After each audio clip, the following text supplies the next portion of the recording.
Mga boss, nahibaw ba gyud mo kung kinsa ang katumanan sa 666 nga naa sa Biblia? Nasayod ba kita o kinsa nga tao ang ipasabot niya na? Mamati ta sa eksperto. Ignorance of the scriptures is ignorance of Christ.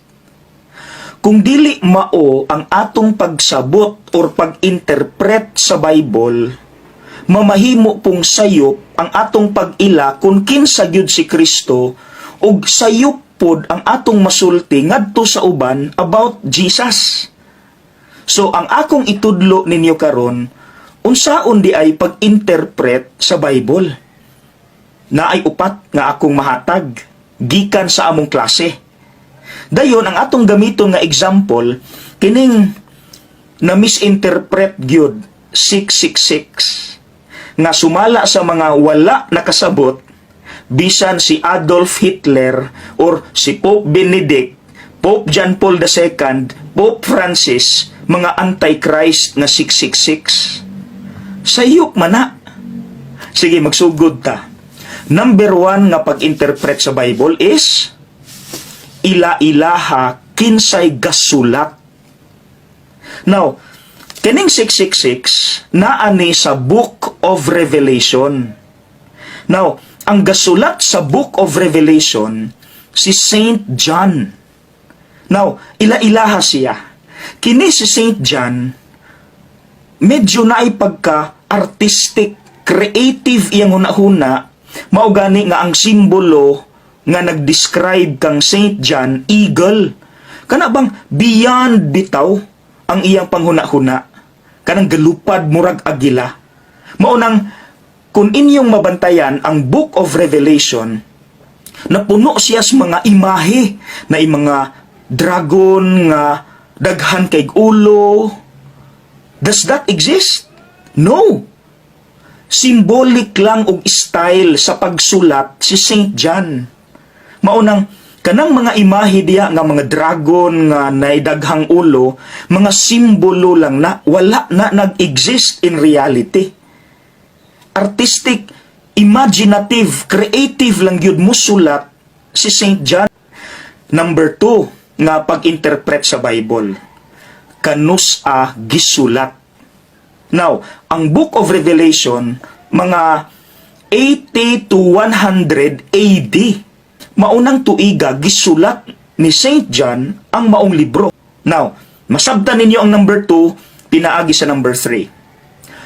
Unsay sitwasyon sa dihang gisulat kining maong libro. Now, mga igsuon for your information, bag-o pa lang midaghan ang mga Kristiyanos. Pero, during this time, 80 to 100, gipersecute, gigukod, gipamatay, gatago-tago ang mga Kristiyano.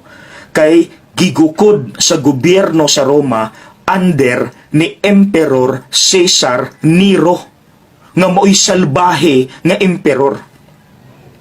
So, nganong nigawas maning 666? Kay tungod sa creative sa huna-huna ni Saint John, aron dili siya masakpan ni Emperor Nero nga siya di ay ang gipasabot atong Antichrist, gigamitan ni Saint John niining proseso nga gitawag og gematria. Kining gematria kana bang matag letter sa imong ngalan na ay corresponding number. Ginagamit ni sa mga Hudiyo sa una. So pag-compute na sa pangalan ni Caesar Nero, ang total number is 666. So mga igsuon hinumdumi, kanang 666 ayaw na naipasangil sa mga tao sama nilang Pope Francis, Adolf Hitler, kay kining 666 one and only Caesar Nero rani. Wala nilaing tao. Siya ni sa ilang panahon nga maoy girefer nga Antichrist.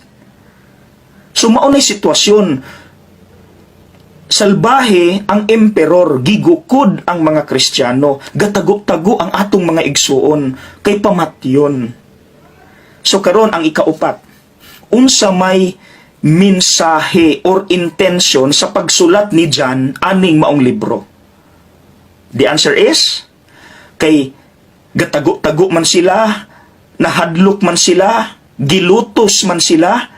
Ang intention ni John is, aron dasigon sila, ayaw mo give up. Mao ganing ang gibutang sa Book of Revelation, muhatag ang Dios og bag-ong langit ug bag-ong yuta. Human niining tanang pag-antos, luwason ta sa Dios, tagaan ta niya og kahupayan ug kalipay. So lahutay ta, dili ta mo give up. Kinaan naman goy mga tao, mga Kristiyano, nga ni aksyon nagduda, kung kita tinuod nga nagsunod kang Kristo, kung niya si Kristo nato, nganong gigukod man ta, nganong gatago-tago man ta, nganong pamatyon man ta.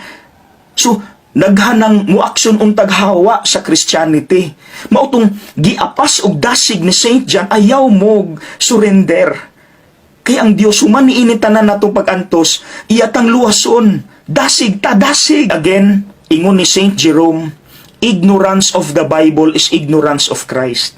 Maunang unfortunately na atay mga brothers and sisters sa laing sekta nga mabaw ang ilang pagsabot sa Bible, mauna nga ang ilang pag-ila kang Kristo, dili tong Kristo nga mo unify sa mga division. Kabantay mo sa ubang mga sekta, imbis mo unify, mangaway man hinuon, muingon mahinuon kamiray maluwas. Mga igsuon, wala man na gitudlo ni Kristo nga ang salvation is exclusive for a certain group of people. Kaysa iya ganing panahon, iya ganing gihiusa ang mga managlahi.